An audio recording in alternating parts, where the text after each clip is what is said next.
പ്രിയപ്പെട്ടവരെ, ഇത് കൊളപ്പുറം ഹൈവേയിൽ ഡ്രെയിനേജിൻ്റെ വർക്ക് നടക്കുന്ന കൊളപ്പുറം അങ്ങാടിയിൽ, കൊളപ്പുറം പള്ളിയുടെ മുന്നിൽ ഏകദേശം അറിയാം. ഇതിൽ കൂടെയാണ് ഇപ്പം നമുക്കത് കക്കാട് ഭാഗത്തേക്ക് ഫുള്ളായിട്ട് ഇവിടെ അടച്ചിട്ടിരിക്കുകയാണ്.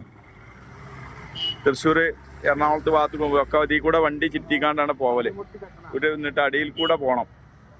ഇവിടുത്തെ ഒരു സ്ഥിതി ഒന്ന് ആലോചിച്ച് നോക്കാനുണ്ട്. ഇതിപ്പോൾ KNRC വർക്ക് കഴിഞ്ഞ ഡ്രെയിനേജിൻ്റെ ഇതാണ്. ഇതിൻ്റെ മേൽക്കൂടെയാണ് ഇവിടെ വണ്ടികൾ പോയിക്കൊണ്ടിരിക്കുന്നത്. വണ്ടികൾ വരാമെന്ന് പറഞ്ഞിട്ടുണ്ടോ? ഇതിപ്പോൾ ഇന്നലെ ഒരു വണ്ടി കയറിക്കാണ്ട് ഇത് പൊട്ടിയതാണ്. അപ്പോൾ എത്രത്തോളം ഇതിൻ്റെ സേഫ്റ്റി ഉണ്ട് എന്നുള്ളത് നമുക്കെല്ലാവർക്കും മനസ്സിലാക്കാം. ഇത് വേറെ ഒന്നും ഇതായതല്ല, ഒരു വണ്ടി കയറിയിട്ടാണ് ഇക്കോലത്തിലായിട്ടുള്ളത്. അപ്പോൾ അത് നമ്മൾ എല്ലാവർക്കും ഒന്ന് മനസ്സിലാക്കാൻ നല്ലതാണ്. ഇത് ഡ്രെയിനേജ് പൊട്ടിക്കുകയാണ്. ഇപ്പോൾ എത്രത്തോളം ഉണ്ട് എന്നുള്ളതും ഇതിൽ കമ്പി കാണുന്നുണ്ട്. എത്രത്തോളം മറ്റ് മിക്സ് ചെയ്തിക്കണ സിമെന്റ് എന്നുള്ള കാര്യങ്ങളൊക്കെ നമുക്ക് കാണാം. അപ്പം ഡ്രെയിനേജിന്റെ മേൽക്കൂടെയാണ് നമ്മളെ വണ്ടികളൊക്കെ ഏകദേശം നമ്മൾ പോവല്. അപ്പോൾ അത് നമ്മൾ കഴിയുന്നതും ശ്രദ്ധിച്ച് പോവുക ഡ്രെയിനേജ് കൂടെ കയറുമ്പോൾ.